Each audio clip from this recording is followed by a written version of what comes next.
Bonsoir à tous. Tout de suite les titres de ce mardi 6 juin. 4 jours après l'incendie qui a endommagé ou détruit une dizaine d'appartements, bel élan de solidarité à Saint-Pierre-des-Corps. Un appel aux dons en faveur des sinistrés a été lancé. Reportage dans ce journal. Il y a un an, notre région connaissait d'importantes inondations. En Indre-et-Loire, la fragilité des digues du Cher concentrait toute l'attention des autorités. Qu'en est-il 12 mois plus tard? Élément de réponse dans un instant. Et puis avec un prix du beurre qui flambe de 80% et une forte demande en lait de chèvre, la laiterie de Verneuil, la plus importante de Touraine, retrouve un peu d'optimisme après des années de crise laitière. Avant de développer ces titres, cette vaste opération anti-drogue, tôt ce matin en Indre-et-Loire, une centaine de militaires épaulés par le GIGN se sont déployés à Loches, dont plusieurs communes du Lochois, mais aussi à Tours.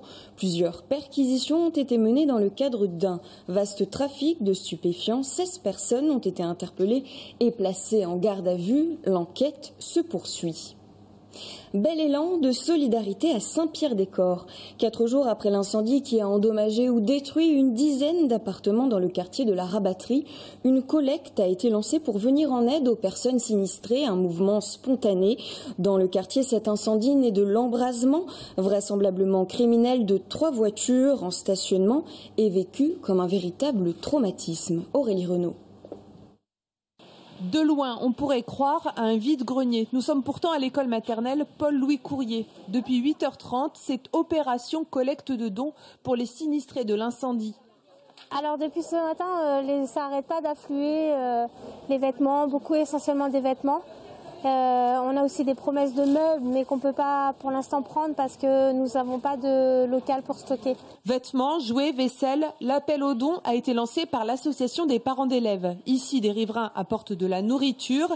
Les familles des écoliers proposent, elles, des affaires du quotidien. Moi, ce que j'ai récupéré, et en plus ça vient aussi de chez mes parents, donc des peluches, des jouets, 2 cartons de vêtements, des livres que ma fille ne voulait plus garder pour donner aux enfants qui n'ont plus rien, des jouets, des petits tupperwares. Au total, 12 familles, soit 15 personnes, ont perdu une partie ou l'intégralité de leur logement dans l'incendie. Une maman qui manquait d'un manteau, qui n'avait pas de manteau pour son fils tout à l'heure, qui nous a demandé si on avait un manteau pour son fils qui a 6 ans, qui est donc à l'école. Donc c'est pour des choses pratiques, pouvoir aider les parents au mieux sur le besoin, nécessité, première nécessité, des petits vêtements et des petites choses basiques, quoi. Après le sinistre, certains habitants avaient trouvé refuge à l'hôtel ou chez des proches. Certains, traumatisés, ne souhaitent pas réintégrer l'immeuble de la Rabatterie. Après le passage des experts, les opérations de déblaiement et de nettoyage pourront commencer. Le bailleur, lui, commence à proposer de nouveaux biens pérennes aux familles. On connaît la date du procès en appel de l'affaire dite des mariages chinois. Ce sera le 11 octobre prochain devant le tribunal d'Orléans. Sur le banc des prévenus, dans cette vaste affaire de prise illégale d'intérêt, détournement de fonds publics et escroquerie, Lise Anne, le personnage central, condamné à de la prison avec sursis en première instance, mais aussi François Lagière et Jean-François Lemarchand, respectivement directeur du cabinet de la ville de Tours et directeur de l'office du tourisme à l'époque de Jean Germain. Les poursuites contre l'ancien maire de Tours s'étaient évidemment éteintes après son suicide en avril 2015. Il y a un an, notre région était sous les eaux. Le Loir-et-Cher connaissait d'importantes inondations. On se souvient notamment de ces images de Chambord ou de Romorantin submergés. En Indre-et-Loire, Azay-le-Rideau avait été particulièrement sinistré par ces inondations et la crue du Cher avait fragilisé plusieurs digues, notamment à Villandry. Qu'en est-il un an après? Amanda Bruyère-Rivera est retournée sur place. En juin dernier, le niveau de sûreté de la digue de Villandry est atteint et plus de 300 personnes sont évacuées. La probabilité d'une rupture de digue est évaluée à 15%. Une alerte qui a laissé chez certains habitants de l'inquiétude. On a une année très sèche, mais qui dit l'année prochaine, peut-être que malheureusement ça peut recommencer. Si les travaux ne sont pas attaqués, ça peut rendre les digues encore plus fragiles. La direction départementale du territoire assure que la digue de Villandry à la confluence de la Loire et du Cher n'est pas une zone à risque. Une étude livrée au début de l'année révèle que sur les 30 km de digues des Vals de Villandry, de Bréhémont, 700 mètres sont considérés comme faibles, car les 15% de risque de rupture peuvent être atteints une fois tous les 5 ans. Pas d'inquiétude pour ce service de l'État qui espère débuter les premiers travaux de consolidation en 2018. Scénario tout à fait différent l'an passé à Zell-le-Rideau, où les habitants et le château avaient les pieds dans l'Indre. Nulle trace aujourd'hui des dégâts, mais une prise de conscience plus accrue de ce risque. La mairie a notamment mis à jour ses procédures. Identifier également les lieux et les personnes à risque. Et puis point très important, je dirais au-delà de ça, d'avoir des procédures, travailler également notre communication, travailler l'information. Donc on va avoir une information à la population, une réunion d'information qui va se tenir le 4 juillet avec le CICALA. Au programme, comprendre le phénomène de crue et savoir comment réagir en cas d'inondation. La ville de Tours prend un nouvel arrêté anti-mendicité, le 7e depuis 2013. Il concerne jusqu'au 30 septembre une grande partie du centre-ville et vise particulièrement les groupes d'individus avec des chiens. Cette année, le maire s'appuie sur l'état d'urgence décidé après les attentats en France pour justifier sa décision. La Ligue des droits de l'homme rejette cet argument. Elle dénonce une instrumentalisation et compte attaquer cet arrêté en justice. Avec 40 millions de briques de lait produites chaque année, 135 employés et 108 ans d'existence, la laiterie de Verneuil, près de Loches, est l'une des plus importantes de la région. Après plusieurs années compliquées, en raison de la crise du lait, la situation s'éclaircit pour la coopérative et ses producteurs qui bénéficient de deux phénomènes importants, le prix du beurre qui a augmenté de 80% en un an et l'engouement du consommateur pour le lait de chèvre. Clémence Drouet. Après une année difficile qui ne couvrait pas les charges des producteurs de lait, la laiterie de Verneuil reprend du poil de la bête. Le prix du lait de vache a été revalorisé de 20% depuis 2016, mais en s'appuyant sur une base très faible qui permet tout juste aux producteurs de survivre. Pour assurer sa pérennité, la coopérative s'appuie désormais sur d'autres produits vendus plus cher comme le lait de chèvre, plus 60% de ventes en 2016. Il y a eu une reprise de la consommation, il y a eu aussi une baisse des importations de lait de chèvre.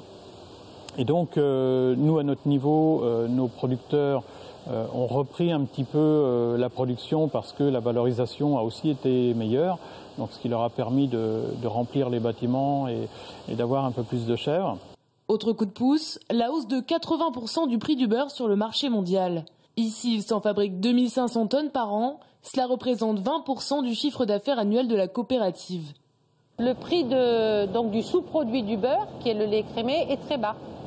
Donc au global, le prix du beurre est bon, mais on a ce sous-produit qu'il faut quand même valoriser et sur lequel on n'est pas du tout sur la même position.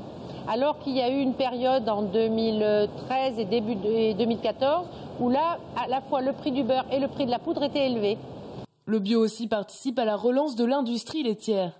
Comme pour le lait de chèvre, il est stocké, collecté et transformé différemment. Un cahier des charges qui entraîne quelques surcoûts, mais pour lequel le consommateur est prêt à mettre le prix.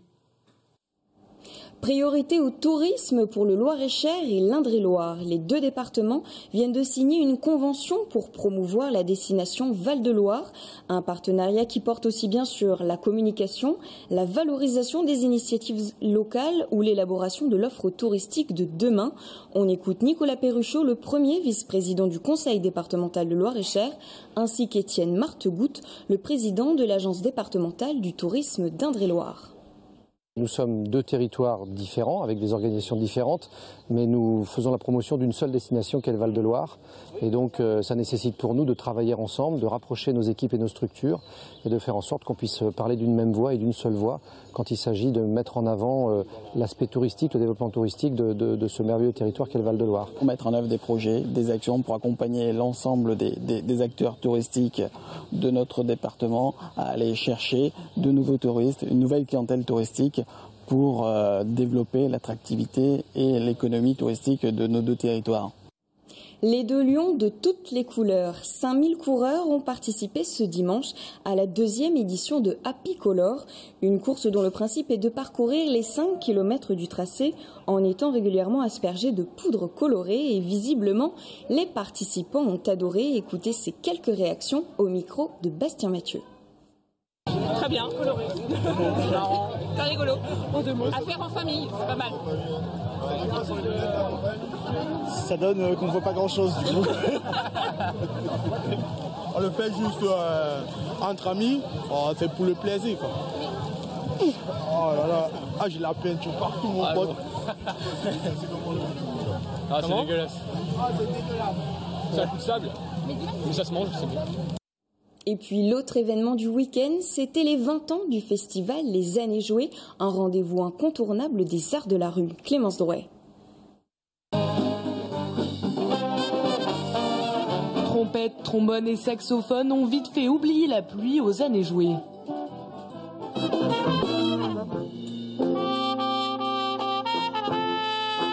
Plus de 40 compagnies étaient réunies ce week-end pour secouer la ville, mais aussi défendre des valeurs fortes.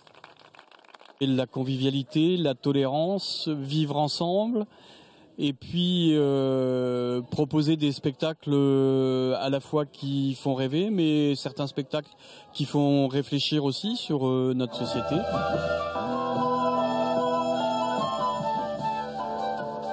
Le public a profité de performances étonnantes, mêlant parfois musique et théâtre.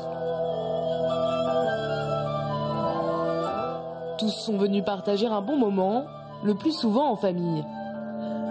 Je suis avec ma soeur, ma mère, mon beau-frère, ma nièce, donc on vient en famille. Et puis, bon, à part il y a eu un peu de pluie cet après-midi qu'on est rentré à la maison, mais on est revenu, voilà. C'est surtout pour les enfants qui adorent voir les spectacles différents à chaque fois, et puis la musique, l'ambiance. C'est un festival, donc l'idée c'était de sortir, de s'amuser, donc c'est réussi. Finalement, les trompes d'eau ont laissé place à une pluie de confettis, pour le plus grand bonheur des enfants, sous l'œil attendri des parents. Restez avec nous dans un instant. L'invité de la rédaction, Florent Clavel, reçoit le président du conseil départemental d'Indre-et-Loire. Il y sera question de tourisme et des législatives. Très bonne soirée.